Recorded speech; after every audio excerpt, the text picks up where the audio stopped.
Our guest for today, Hanna Komar, is an accomplished Belarusian poet and writer who has translated her work into English. She holds an MA in creative writing, writing the city from the University of Westminster, and is pursuing a PhD at the University of Brighton. Her research focuses on how poetry can empower Belarusian women to share their experiences of gender-based violence and patriarchy. Hanna's poetic work is a powerful testament to the experiences of girls and young women in a patriarchal, authoritarian country like Belarus. Her published works, including the collections Страх, вышыні, вернемся, Вызвалі, Калі, выйду, as well as the bilingual collections Recycled and Ribwort and the non-fiction book When I'm Out of Here resonate with readers, offering a voice to those who have been silenced. Her work has been translated into Polish, Ukrainian, Swedish, Norwegian, German, Czech, Lithuanian, Slovenian, Danish and Russian. A member of PEN Belarus and an honorary member of English PEN, she is the Freedom of Speech 2020 Prize Laureate from the Norwegian Authors Union. To find more on Hanna Komar, you can visit the link given in the show notes. To know more about other important Belarusian writers and poets and Belarusian literature, there is a link provided too in the show notes. Please give us your feedback on this episode using Apple or Spotify apps.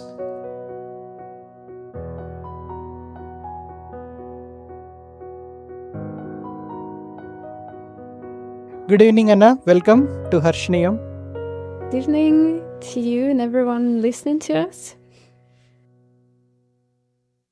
You spent your childhood in Belarus, Minsk. Minsk is the capital of Belarus, but I spent my childhood in Vyšny, which is a Belarusian town in the west of Belarus. And then when I was 18, I moved to Minsk and had been living since then there until I moved to London. Tell us about your childhood.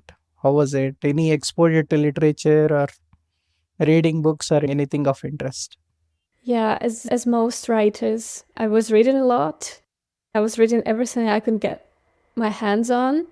I used a library a lot as a child. And at home we had some library, this kind of like Soviet library. It's an interesting thing. In the Soviet times, there was at some point kind of a trend. It was like fancy to have this library and people bought whatever they could buy.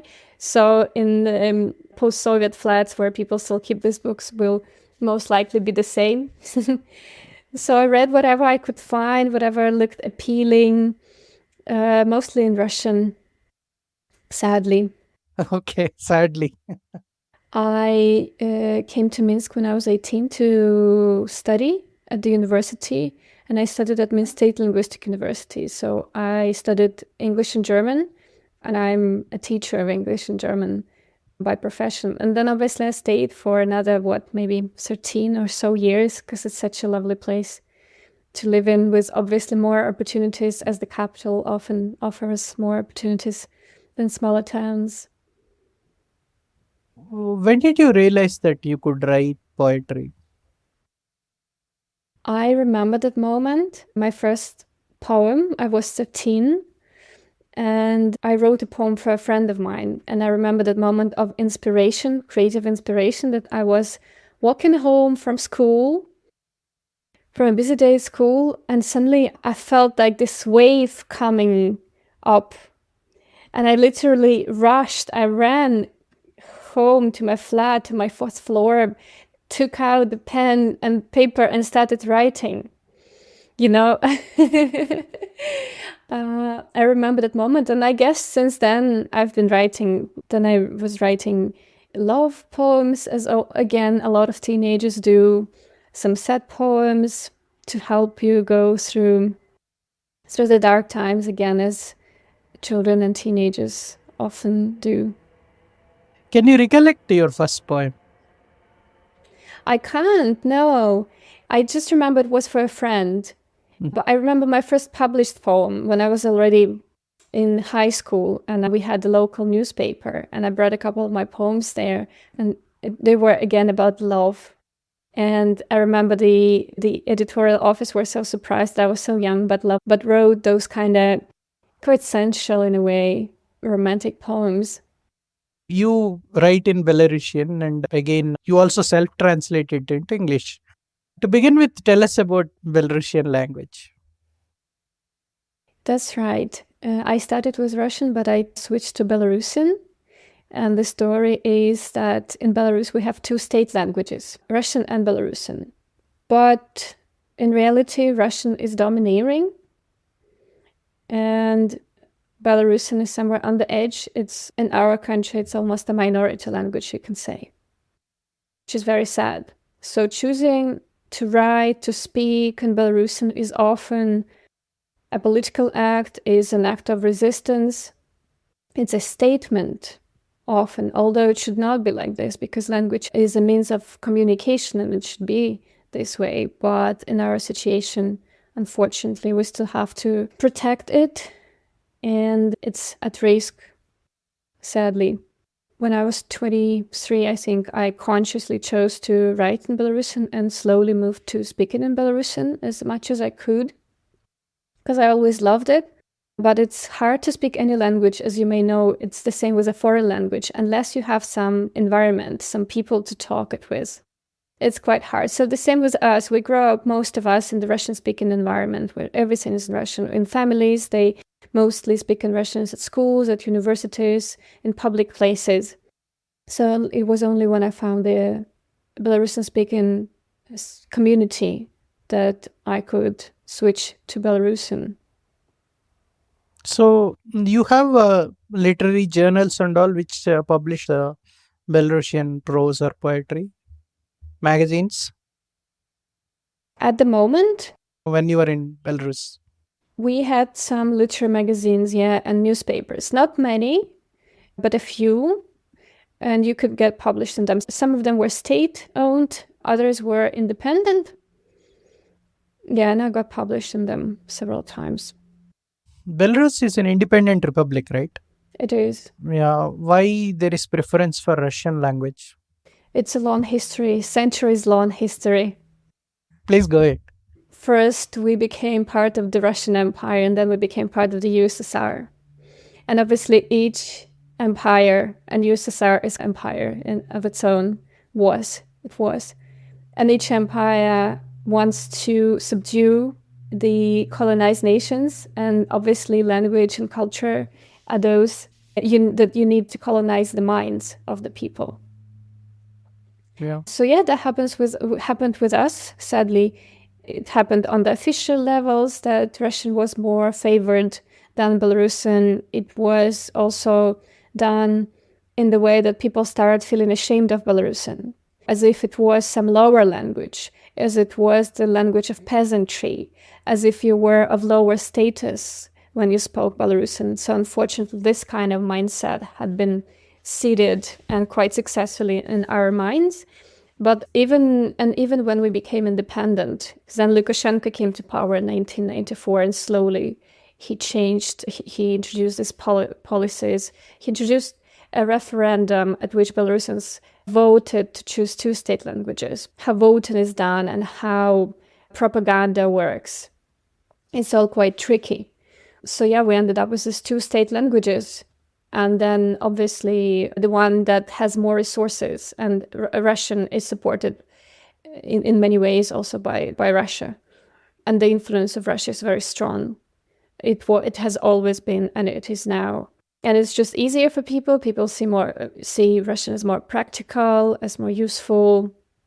And Belarusian is like lowered down to the language of only literature, only maybe like folk culture, like no practical value basically, or only sentimental, symbolic value. Now, what is the current socio-political situation in Belarus, and what is your opinion about artistic freedom in the country? In 2020, we had another presidential election, and that one was accompanied by massive protests by people, especially post-election protests that reached hundreds of thousands of people on the streets participating in a peaceful protest.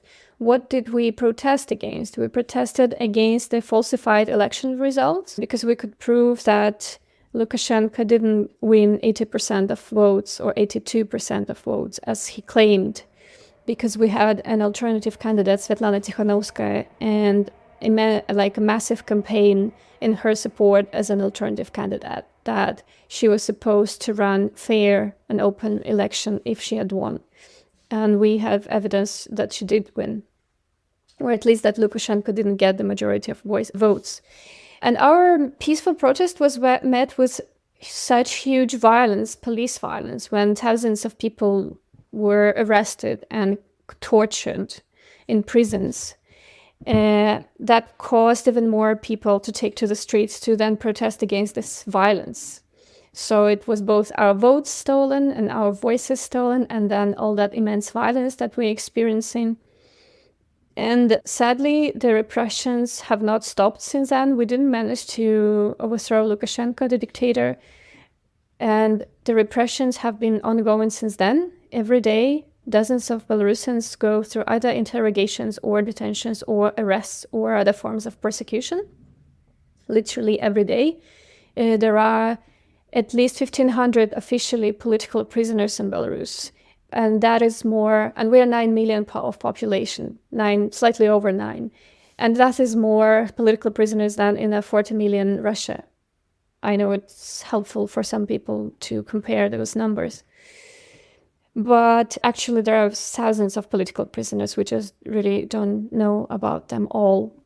And obviously that has affected freedom of artistic expression in terms of there are numerous limitations and repressions in the cultural sphere, artistic sphere. For example, everybody who is not loyal to the dictatorial regime, who they call ideologically unreliable, they dismiss, they kick out from their jobs. People lose jobs and can't find other ones because there are blacklists. Musicians are imprisoned for songs that they, for example, either sang at the protest or they played music at the protest or their music in support of the peaceful protests, etc. Detentions of arrests of artists, musicians, writers, people of word, etc. still happen. And for today, at least 158 people of cultural figures are in prison. They are political prisoners. And among them, at least 38 people of word, what we call writers, poets, lyricists, songwriters, journalists. Books are banned. Belarusian books are banned. Very often books in the Belarusian language as well. Speaking of language, sometimes I'm asked, or is it in Belarus, is it like in Russia, the repressions? And I was like, no, it's much worse, because at least in Russia, you are not imprisoned, you are not risking imprisonment or repressions for your language, for writing in your language, for speaking your language, for publishing and selling books in your language. When you say books are banned, is it based on the content or the just writing in Belarus it's banned? I'll give an example of, that was over a year ago. There is a Belarusian publisher, Yanushkevich. He publishes only books in Belarusian. Very often it's translated books in Belarusian. And he opened a bookshop in Minsk, a bookshop with Belarusian books. A few hours after it was opened, a propagandist who calls herself journalist came from the TV. And a few hours after that, the police came and they arrested the bookseller and they arrested the publisher. They kept them in detention for some time. Then they released them and they had to leave. And now they have the same bookshop and continue working in Poland, in Warsaw. Or say books, speaking of content, it can be the books are persecuted or the authors are persecuted for the content as well. For example, the books of the Nobel Prize laureate in literature for 2015, Svetlana Alexievich, her books are taken out of libraries, of school libraries. And that's not only her books, lots of other Belarusian, it's particularly Belarusian-speaking writers whose books are taken out of the libraries, removed, and librarians or workers of those schools and libraries, they are punished for keeping those books. Oh, in this environment, how do writers and poets they do manage to write? Is there any way? Now we are in a situation when a lot of writers have left Belarus and they're living outside Belarus. And some are still remaining in Belarus. So those who are outside Belarus, they find their own ways to write and to be published and to continue speaking about Belarus through their writing, through literature. Those who are in Belarus, it's hard to say. Some people probably still manage to write, but it's difficult to share your work, especially if it has any political connotation, any political content. So I guess then it either becomes very metaphorical, or you just don't have space to share it.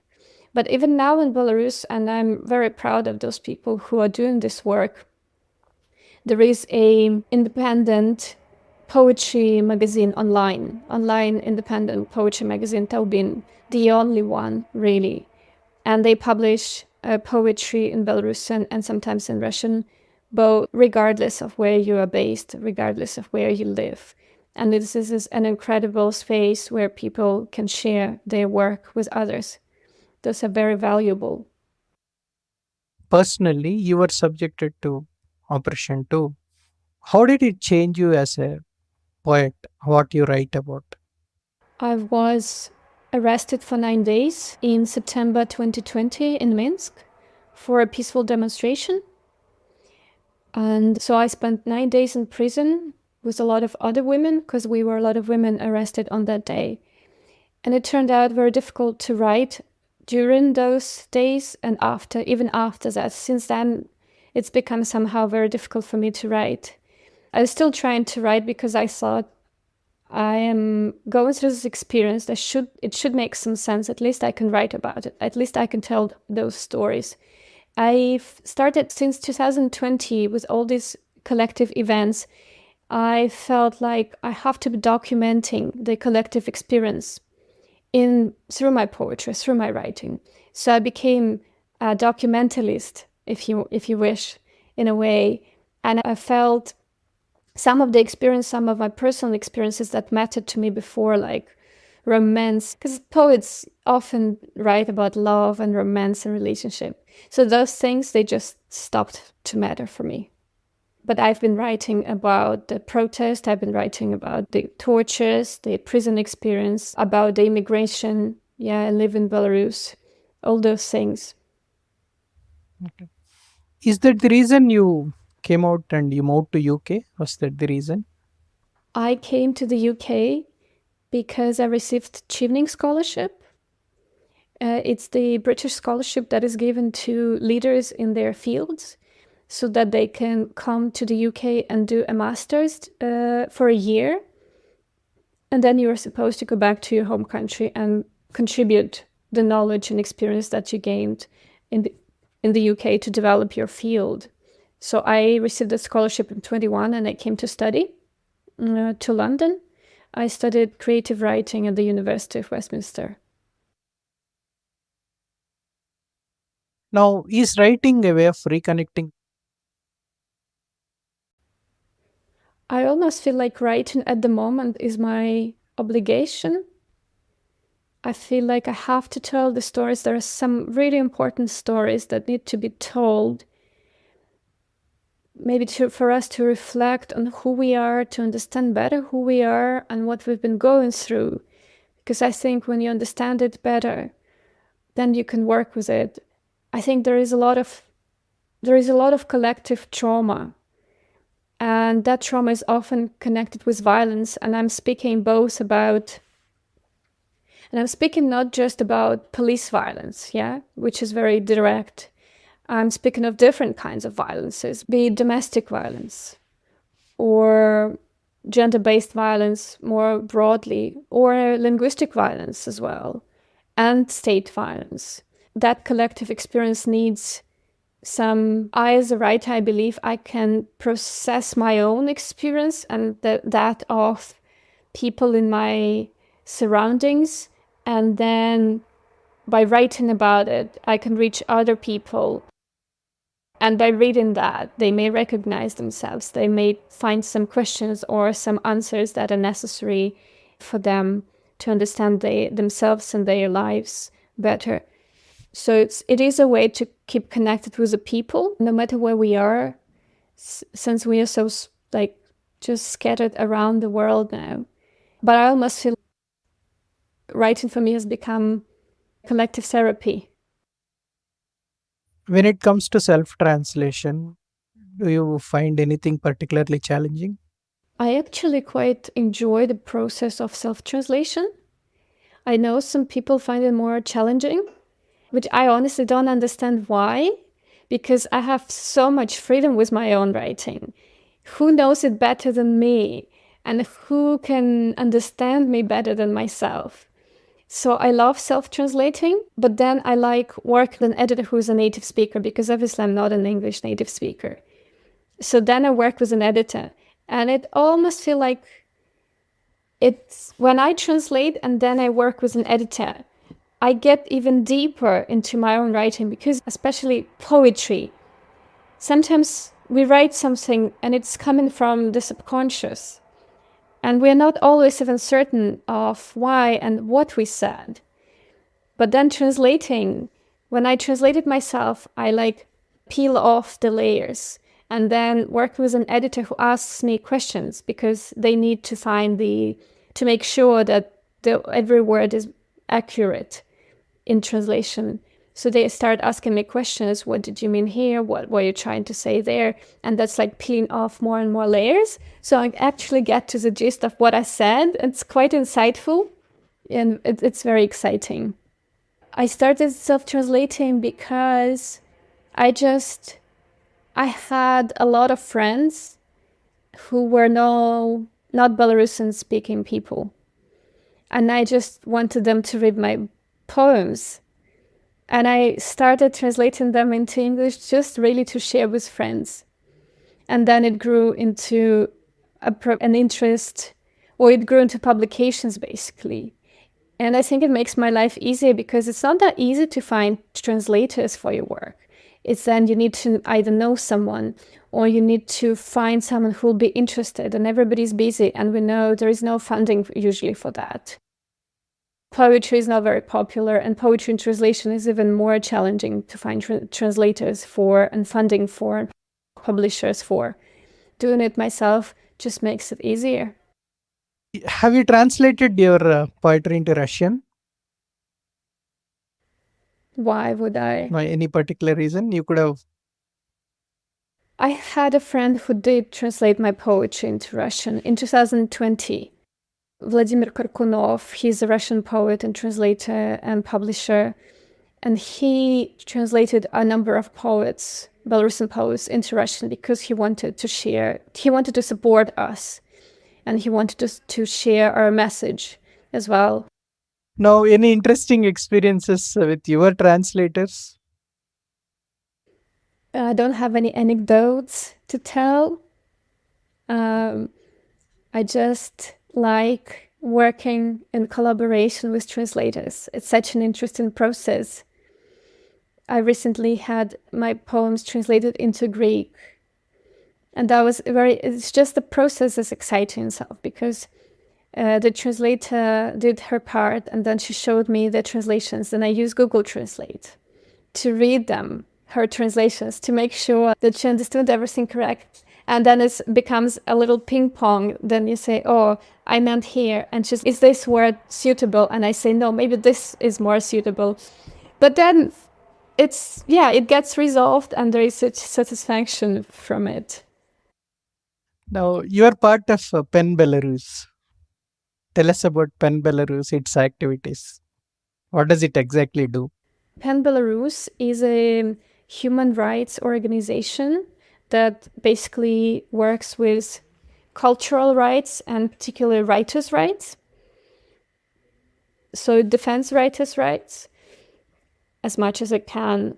And in the current situation, they have been doing the very important job on gathering information about the violations of the cultural rights in Belarus, analyzing them and documenting them. So on their website, panbelarus.org, one can find lots of materials and publications about the current repressions in the sphere of culture, about the people of work who are behind the bars, about the ways to support Belarusian culture in the current times, etc. How do you compare the experience of writing poetry to translating your own poetry? When I translate my own poetry, sometimes I improve it. Mhm. It's so interesting because often translation or editing the translation sometimes it comes years after the poem was written, when you start preparing the collection for publication, for example. And that means I'm already a different person with different views, with different experience. Yeah, sometimes I look at some words and I think, oh, I could write better. This is a better word here. This is a better expression. Or sometimes my editor of translation makes a suggestion, whose meaning is different from what I said in the original, but if I like it, I can accept it. And so it's a little bit cheaty because the reader who has one a Belarusian original on one side, and next to it has the translation, thinks that those are identical. In most of the cases, they are identical, but sometimes the translation is slightly different. But because it's my translation, I think it's okay. Now, is there any instance where you translated it, you self-translated it, and in the next edition of Belarusian edition, you went back and changed the original poem? That's a good question. It could be. Actually, I might have done that with a Belarusian. Yeah. First finding a better expression in English and then changing the original Belarusian accordingly. Yeah, that happened. You have been writing poetry for the last 20 years. What do you see as the change in your poetry, craft-wise and also the themes-wise? You mentioned it briefly, but The language has changed, as I mentioned before, from Russian into Belarusian. That's the most obvious change. And my Russian language poems, they rhymed. And my Belarusian poems, they don't rhyme. They're free verse. why is it metaphorical? It became metaphorical. Sometimes you do something unaware of it, and then it turns out to have this deeper feminist meaning. As I said, Belarusian, we learn it at school almost as a foreign language, which means that I really lacked vocabulary to express everything. And I think to rhyme really well in poetry, you need to have a very rich, lush vocabulary. So very simply, I just didn't have that vocabulary in Belarusian, and I stopped rhyming. That's just how it is. But later, obviously, I found out that there are a lot of problems about rhymed poetry and the tradition of rhyming poetry, that it's considered by some still a patriarchal kind of tradition, that keeps you in within this rigid structure and dictates you the rules and dictates how you should read it, etc., etc. While free verse is obviously more free and so more feminist, which you don't have to either agree or disagree. It's how it is. Other than this, any changes? Yeah, my subjects have been changing over time. Obviously, as a teenager, I wrote a lot about. My poems were pretty dark because my family situation was dark. I was living in the situation of domestic violence. And poetry for me was a way to let out all the desperation and loneliness that I was experiencing as a child. And then already as an adult, I was writing quite a lot about childhood traumas and relationship with parents and patriarchy's influence in women's lives. And I still do that, but then in 2020, it changed again and the focus became on the collective experience of the protests, of the state violence, and of dealing with that experience. Okay, now you're also part of Free All Words. Tell us about Free All Words. Free All Words, it's a translation project for supporting Belarusian and Ukrainian poets, contemporary poets, who are writing basically about the or whose writing reflects the contemporary situation in Belarus and Ukraine. Yeah, in Belarus, it's political repressions. In Ukraine, it's the war. So they invite Belarusian and Ukrainian poets to submit their work, and then they translate it into as many languages as they can. Usually it's English, it's German, it's Dutch, it's Spanish, it's Lithuanian, a lot of languages. And the project is supported by the European Writers' Council and the Federation of European Literary Translation Associations. So it's quite supported by these really amazing organizations. And quite a number of poems and poets have already been translated, and I think it's super important because it's really hard to get our work out there to the world. And I'm speaking now particularly for Belarus, and particularly when you write in Belarusian, because really there are very few translators from Belarusian into other languages, other world languages, who are native speakers of those languages. Literally, we probably know most of them, and we can count them by the fingers on one hand.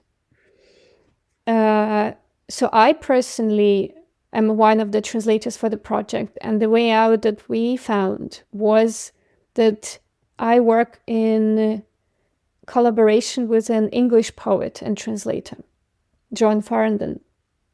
So what we do is I do word-for-word translation, and then I pass it on to him, and he does the literary translation of it, so to say. And sometimes it's a lot to correct, and sometimes it's not much to correct. But it works quite well, and I think this is a way for us in the current situation. I think partly you have answered this question. Tell us about the contemporary literary scene in Belarus and take us through some important writers, poets in Belarusian language. There are a lot of them. Some are less known, others are better known. The names that come to my mind, for example, who I know exactly are translated, or they either write in English or they translated into English. That's Volodya. She's a very well-known poet based in the United States. And then there is Yulia Timofeyeva, whose book Motherland was also published in English, and she also wrote her other book, Minsk Diary, where she tells about her experience of the protests, that also exist in English. And then there are such poets as Artur Komarovsky, who is an LGBTQ poet, and Kristina Bandurina, also LGBTQ poet, which is quite hard to be in Belarus, and it's becoming more dangerous to be in Belarus because, especially openly, because some legislation has been introduced that is making it very risky. I wrote this essay, Belarusian. It's not an essay. I published this kind of list of Belarusian poetry and prose in English that can be found, because I think it's quite useful to have that list that people can find and read. Then Tanya Skorinkina is one of the poets and essayists, and her book also was translated and published in English. I should also definitely mention Maxim Znak, who is initially a lawyer. He was a lawyer, and he was part of one of the leaders in the protests, and then he was imprisoned for 11 years. But he also is a writer, and in prison he wrote this short story collection called The Cameron. And it was also translated into English. In English, it's titled "Ze," so it tells about everyday life, both sad and sometimes even funny, of a political prisoner in Belarus. Algerd Bakharevich is one of the best-known contemporary Belarusian writers, also translated into many languages, and his book Alandarka's Children was translated into English. It's an interesting one because it has two languages in the original, Belarusian and Russian, and it has two languages in translation. And it is basically a book about the Belarusian language that maybe helps to understand the situation and how we're feeling. Svetlana Alexievich, obviously, the Nobel Prize laureate, her work is widely translated into English. Yeah, that's probably maybe. Please introduce us to your publications, Recycled and Ribwort. So both Recycled and Ribwort are bilingual collections in Belarusian and English. Recycled contains the poems from my first Belarusian collection in the English translations. And then Ribwort is my later poems that I wrote between 2017 and 2022. And also the originals are Belarusian, and then there are English translations. And Ribwort, so Ribwort is the word for a plant. In Belarusian, it's called treputnik. It's a plant with healing properties. When I was a child, we were told by adults that you put this leaf of Ribwort to your scratch or little wound, and it will help it to heal. So I took this metaphor for the poems because I do believe that the poems about difficult experiences, but meaningful experiences, when you read them, that kind of gives you the validation that you need to heal. It's important for us to know that we are not alone with that experience, with that pain, and to find the words to express, to describe it. I really believe that helps us to heal, and the more healed we are, the more we can also help others to heal. And from personal wounds, I shifted to the collective wounds. And obviously I cannot check if it does work, if my concept actually works, but I hope it does. Now, can you recite a poem for our listeners? With pleasure. I'll recite a poem from Ribwort. It's one of those poems that a lot of people gave their feedback on. Why did you write it? Any specific instance that you can recollect when you wrote it? So it was August 2020, the first days of the post-election protests. And those were the days when we found out what they did to people in the prisons. And when they started releasing people, and people were all bruised, like literally from head to toe. And so women formed this solidarity chains. We would stand along the roads and hold big, huge placards showing these bruised people, mostly men. And the cars, the upheaval in the society was so big, so the cars would be beeping. We were all in unity. But I remember standing there with a placard, and suddenly I felt like I was not a human being, but I was a thing. I was just an object holding this placard. And after that, I wrote this poem. Вздовж дороги ні кветок, ні слез, толькі звон стаіць у вушу. Я хачу быць зноў целам сваім. Не чырвоным, не белым, не чорным, не рукамі, што трымаюць папрок, а босанож па траве. Надзявай на парстак і лашчу твае валасы. Калі я так з пальцамі, уяві маё сэрца. Жывая жанчына, не штандар, не надзея. Хачу вярнуць сабе голас і цела. Можа быць, я ніколі так моцна гэтага не хацела. And the English. There are no flowers, nor tears along the road. Only the beeping from passing cars. I want to be my body again. Neither red, nor white or black, nor the hands holding reproach, but bare feet walking on grass. I put on a symbol and pet your hair. I do this to my fingers. Imagine my heart. A living woman, neither a battle flag nor a bud of hope. I want to hear my voice. I want my body back. I must never have wanted it so badly. Thank you. Beautiful. Thank you very much. Thank you. Thank you very much for this Thank you so much for this conversation. wonderful conversation. Thank you very much. It was really nice to have you brought on your podcast.